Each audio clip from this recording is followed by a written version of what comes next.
King Arthur, whose full name was Arthur Pendragon, was a legendary British leader who, according to medieval histories and romances, led the defense of Britain against Saxon invaders in the late 5th and early 6th centuries. The details of Arthur's story are mainly composed of folklore and literary invention, and modern historians generally agree that he is unhistorical. The sparse historical background of Arthur is gleaned from various sources, including the Annales Cambriae, the Historia Brittonum, and the writings of Gildas. Arthur's name also occurs in early poetic sources such as Gododdin.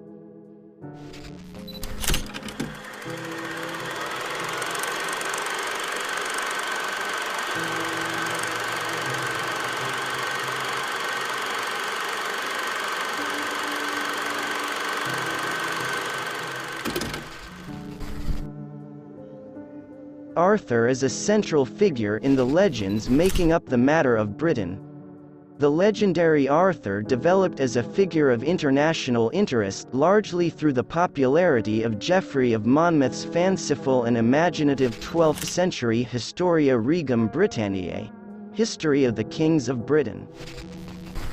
In some Welsh and Breton tales and poems that date from before this work, Arthur appears either as a great warrior defending Britain from human and supernatural enemies or as a magical figure of folklore. How much of Geoffrey's Historia, completed in 1138, was adapted from such earlier sources, rather than invented by Geoffrey himself, is unknown. Although the themes, events and characters of the Arthurian legend varied widely from text to text, and there is no one canonical version, Geoffrey's version of events often served as the starting point for later stories. Geoffrey depicted Arthur as a king of Britain who defeated the Saxons and established a vast empire.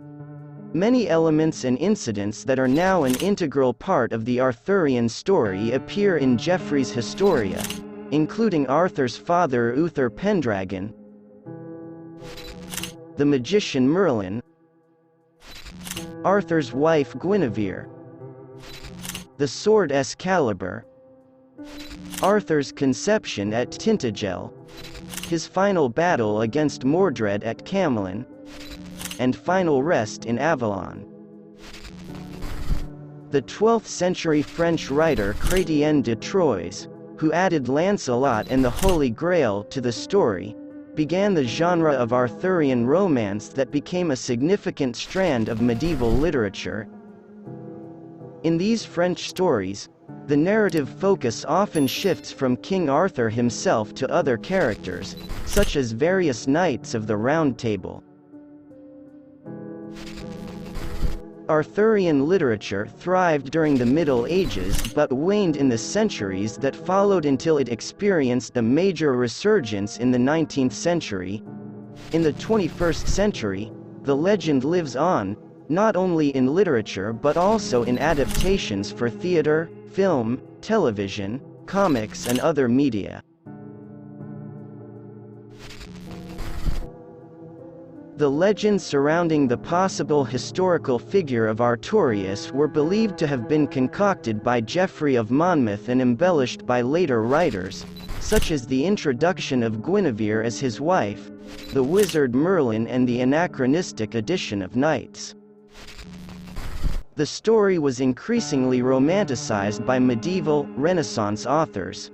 Eventually Arthur and his knights became associated with Camelot, which became the capital of Arthur's kingdom.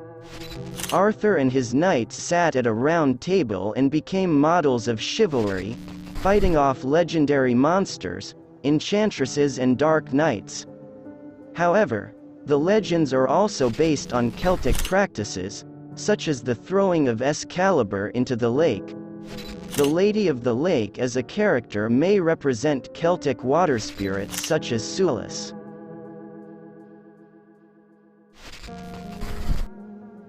Okay, that's all from King Arthur's story. If you have a request or suggestion, You can write it in the comment below. If you like this content, please share this video to your friends, your family, your girlfriend or boyfriend. And don't forget to like, comment and subscribe. Thank you all.